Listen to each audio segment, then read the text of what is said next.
My name is James Williams Jr. As I take a break from typing my graphic novel, um, I want to talk to you guys about some more events that's going on in Charlottesville.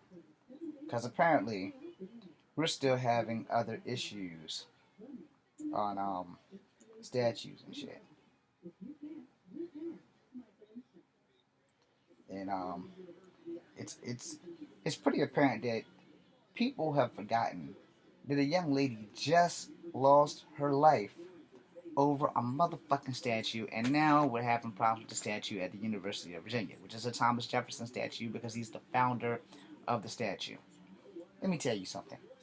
First, I'm part Cherokee Indian. I'm also part black, I'm also part white, and as I've stated before, I don't have the right to be a racist, but I'm going to say this because it needs to fucking be said. First off and foremost, you know, unless you guys put videotapes and drones all around the city, pull a big brother, and see these damn statues jump off their mounts or their whatever structure holds them up is called. I don't know what it's called, their base. Unless you see these statues do that and start running through the air and screaming, and we have a statue of a dude with wings up there. Unless these guys flying around saying racial slurs, I don't honestly think the statues are hurting anybody.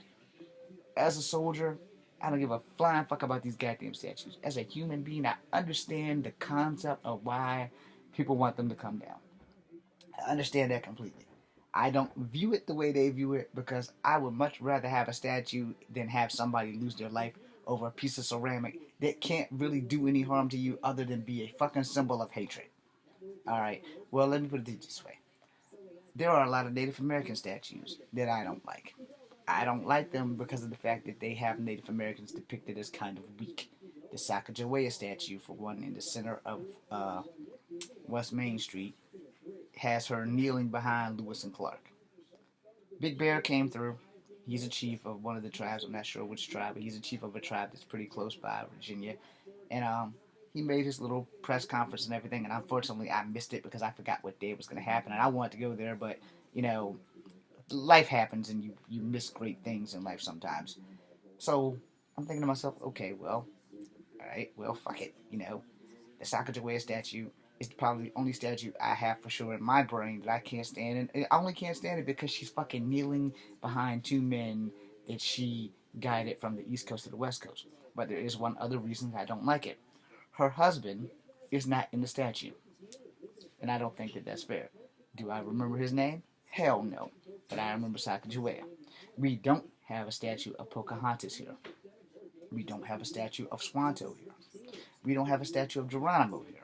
Of course, Apaches are Midwest Indians. They're not Eastern Indians until the Geronimo incident, where they had to become Indians and had to move down to Florida to that reservation due to all the shit that Geronimo was causing. Now, with all the things going on with Native Americans out west with the Sioux and the damn pipeline, the last thing I think any tribe is really worried about is the damn statue. Now, in that concept, you would think that after this young lady lost her life, the last thing we need to do is worry about one more damn statue.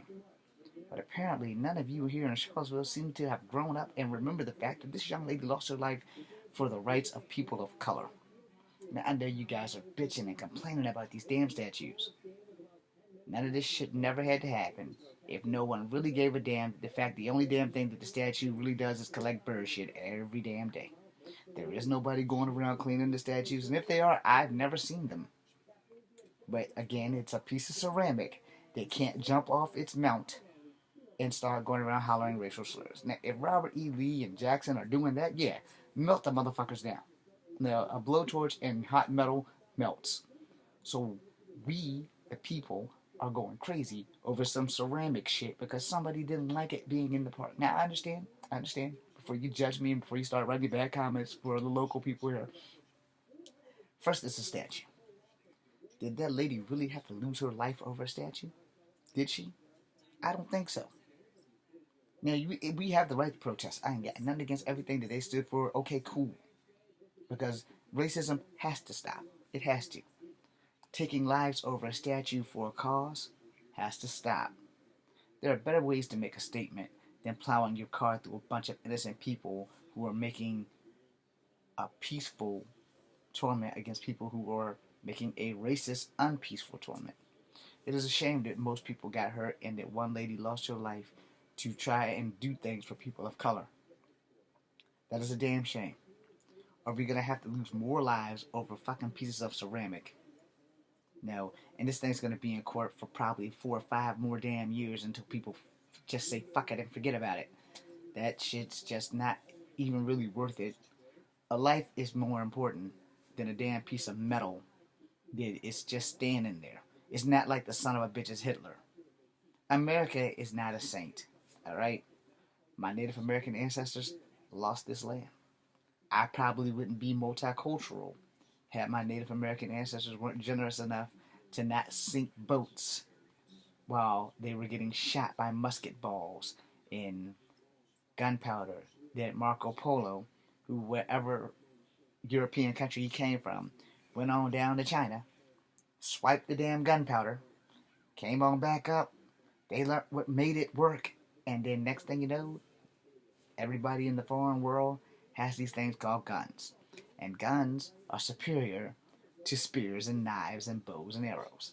If none of that shit would have happened, this world would be a whole different place. But y'all want to fucking fight over a statue. How about this? Peace starts from within us. Let's work on a common goal to find out why someone was raised to hate you because of something that you can't determine.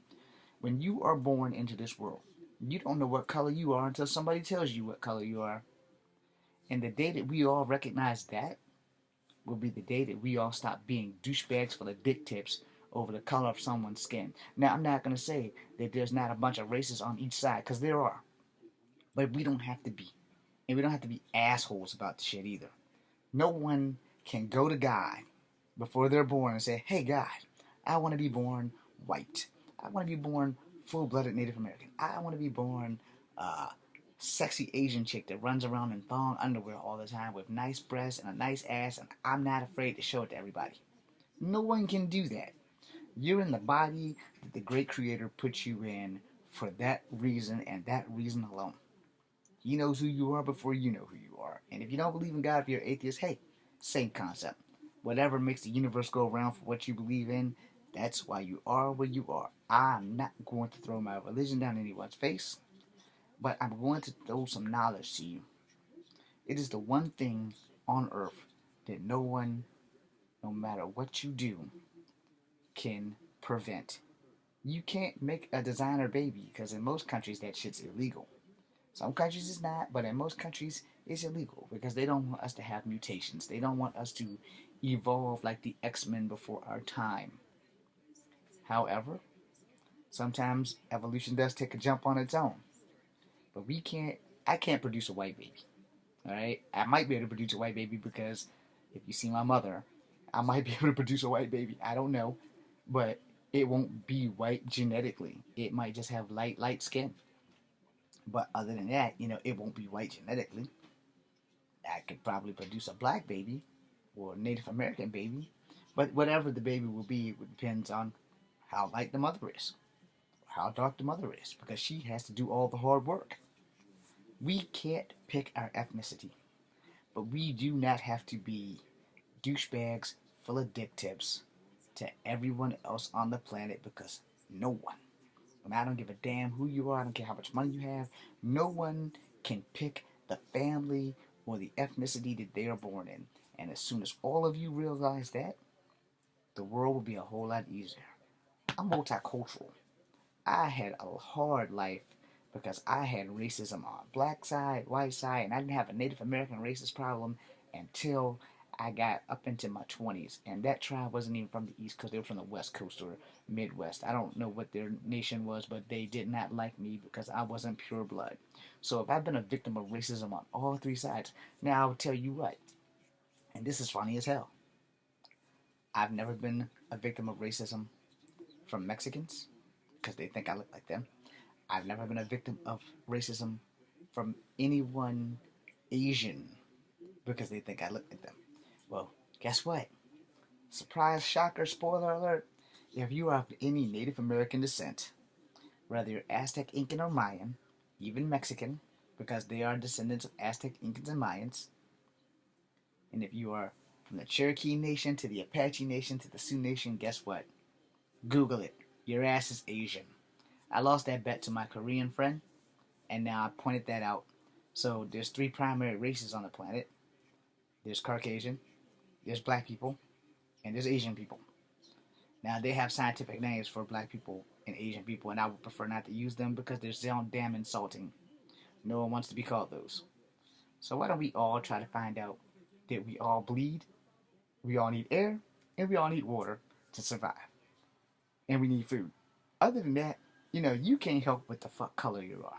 You can't help what the hell your ethnicity is. But you need to set an example for the next generation and stop being douchebags for the dick tips. End racism. It doesn't have to keep going. I hope it ends before I'm dead, but I'm not going to get my hopes up that high because I'm not that damn blessed. I'm James Williams Jr., Kung Fu Africa number 2. Be seeing you.